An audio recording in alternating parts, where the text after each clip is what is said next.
ভারত মহাসাগরের মাঝখানে অবস্থিত ছোট্ট দ্বীপ দিয়াগো গার্সিয়া। প্রথম দর্শনে মনে হবে এক সুন্দর শান্ত প্রাকৃতিক স্বর্গ বিরাজমান দ্বীপটিতে, কিন্তু এই স্বর্গের আড়ালে লুকিয়ে আছে এক ভয়ঙ্কর বাস্তবতা, যেখানে যুক্তরাষ্ট্রের একটি গুরুত্বপূর্ণ সামরিক ঘাঁটি গড়ে উঠেছে। পর্তুগিজরা প্রথম দ্বীপটি আবিষ্কার করে 1790 সালে। ফরাসি আর নেপোলিয়ন যুদ্ধের পর ব্রিটিশরা দ্বীপটি অধিগ্রহণ করে। 1960 সালে এটি ব্রিটিশ ভারত মহাসাগরীয় অঞ্চলে অন্তর্ভুক্ত হয়। এর আগ পর্যন্ত দ্বীপটি মরিশাসের ব্রিটিশ কলোনির অন্তর্ভুক্ত ছিল। 1966 সালে দ্বীপটির জনসংখ্যা ছিল মাত্র 924 জন। এদের চাগোস আগালেকা নামক একটি কোম্পানি তাদের ডাব বাগানে চুক্তিভিত্তিক চাষি হিসাবে এখানে নিয়ে আসে। 1967 সালের এপ্রিলে ব্রিটিশ ভারত মহাসাগরীয় অঞ্চল কর্তৃপক্ষ 6 লক্ষ ইউরোতে চাগোস আগালেগাসের সমস্ত সম্পত্তি কিনে নেয়। ওই দশকের শেষের দিকে যুক্তরাজ্য ও যুক্তরাষ্ট্রের মধ্যে একটি গোপন চুক্তি হয়। দ্বীপটি লোকালয়ের চেয়ে কয়েকশো মাইল দূরে, অনুমতি ছাড়া এখানে কারও আগমন নিষিদ্ধ। চুক্তির শর্ত অনুযায়ী দিয়াগো গার্সিয়া দ্বীপপুঞ্জ থেকে স্থানীয় আদিবাসী চাগোসিয়ানদের উচ্ছেদ করা হয় এবং এখানে গড়ে তোলা হয় একটি বিশাল সামরিক ঘাঁটি। এই ঘাঁটি যুক্তরাষ্ট্রের ভারত মহাসাগর এবং এশীয় অঞ্চলের বিভিন্ন সামরিক কার্যক্রমের কেন্দ্রবিন্দু হয়ে ওঠে। দ্বীপটি বাংলাদেশের চট্টগ্রাম উপকূল থেকে আনুমানিক 2800 কিলোমিটার দূরে অবস্থিত।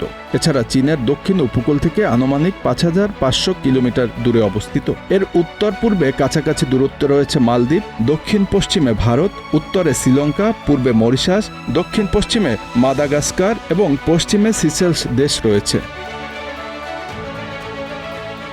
সামরিক বিশেষজ্ঞদের মতে দিয়াগো গার্সিয়া ঘাঁটি থেকে চীন, ভারত ও বাংলাদেশের দূরত্ব এতটাই বেশি যে এই ঘাঁটি থেকে যুক্তরাষ্ট্র সরাসরি কোনো প্রভাব ফেলতে সক্ষম নয়। তবে এটি ভারত মহাসাগর এবং বঙ্গোপসাগরের নিরাপত্তা ও কৌশলগত ভারসাম্যে গুরুত্বপূর্ণ ভূমিকা পালন করতে পারে, কারণ দিয়াগো গার্সিয়া ভারত মহাসাগরের কেন্দ্রবিন্দুতে অবস্থিত, যা যুক্তরাষ্ট্রকে এই অঞ্চলের নিরাপত্তা ও সামরিক কার্যক্রম পরিচালনার সুবিধা প্রদান করে।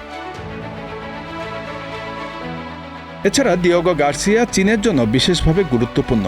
চীনের সামরিক ও অর্থনৈতিক সম্প্রসারণের প্রতিক্রিয়ায় যুক্তরাষ্ট্র এই ঘাঁটিটি ব্যবহার করতে পারে। তদুপরি মালাক্কা প্রণালীর চীনের জ্বালানি ও বাণিজ্যিক পথের জন্য অত্যন্ত গুরুত্বপূর্ণ, কেননা দিয়াগো গার্সিয়া থেকে সহজেই নজরদারি করা সম্ভব। এর ফলে চীনের বাণিজ্যিক পথগুলোর উপর যুক্তরাষ্ট্রের নিয়ন্ত্রণ বাড়তে পারে।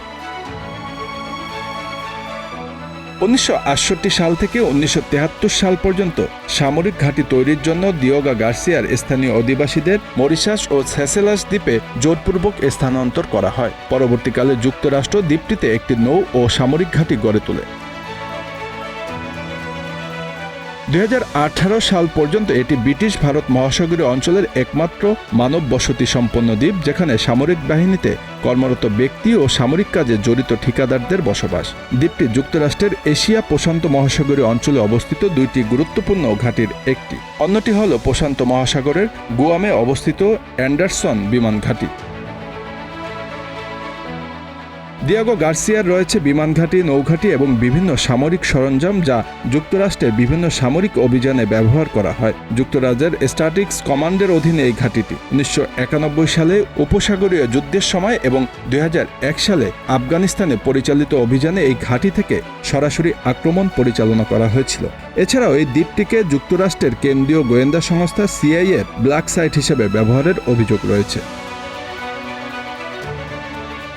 Bangla affairs news desk.